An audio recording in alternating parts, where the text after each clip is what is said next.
Alright, today we're going to look at socialism versus capitalism, two major economic models, which are very, very different.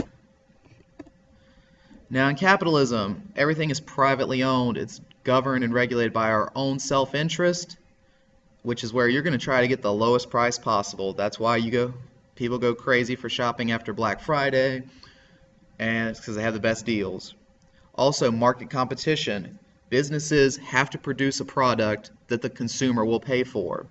That's why when you look at competition, for example, PlayStation versus Xbox, they're usually equally priced. If one was too much more than the other, they're going to go with the cheaper version because they're comparable products. The opposite end is socialism, and here government and central planning dictate everything. And instead of self-interest and market competition, it's all regulated based on social need. So the government's looking at what people's needs are and trying to accommodate them. The extreme version of this you've probably heard is communism, where there is no private property. And this is the way North Korea is today and the Soviet Union used to be. You would not own your own house. You would just be renting it from the government who own it. So there is no private ownership.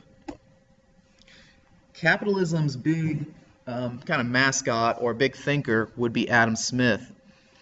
And he said the law of supply and demand are basically natural forces, the same as air or gravity. And they work in what's called the invisible hand, where they move the economy along on their own natural force, no interaction from any outside force needed like government. And this invisible hand is going to always push supply and demand to equilibrium. And equilibrium is the point where quantity supplied meets quantity demanded, and the price that they meet at is the perfect price for an item, because the amount you need is equal to what's available. And with the invisible hand, you don't need government, Smith would say. You don't need government. Because in a true capitalist sense, there would be no government needed, but honestly, there is no true capitalist system in the world today. There is always some sort of government involvement in the economy, even in the United States. Now, for example, the United States adopted this laissez-faire policy in the 1920s where we took a very hands-off approach to economics. The government just doesn't really get involved in economics. This resulted in a stock market crash of '29, which started the Great Depression, but some like to go back to this, others disagree with it. But it is simply government takes a very hands-off approach to economics and tries to move more towards true capitalism. Now in this Venn diagram, it shows you the main similarity, which is they both deal with answering three basic questions: what to produce, how to produce it, for whom to produce it for. And in capitalism, that's going to be answered by the market or the individual.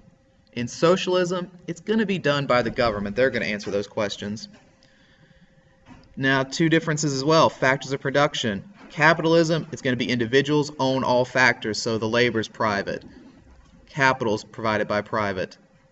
But in socialism, it's the government. They're two sides of a coin. Economic activity in the capitalist system is regulated by the market and the force of competition, and really just that drive for profit. Profit and competition drive economic activity in capitalism. That's why people start businesses, to make money, to make profit. But in socialism, economic activity gets regulated by the government. So it's not people starting businesses or business decisions being made based on profit. It's based on what's good, what the government sees as what's good. And finally, the level of government involvement is very different. In a capitalism, you have very little to none, so you could say minimum. But in socialism, government has more involvement. In communism, for example, it would be total government involvement, no private decisions.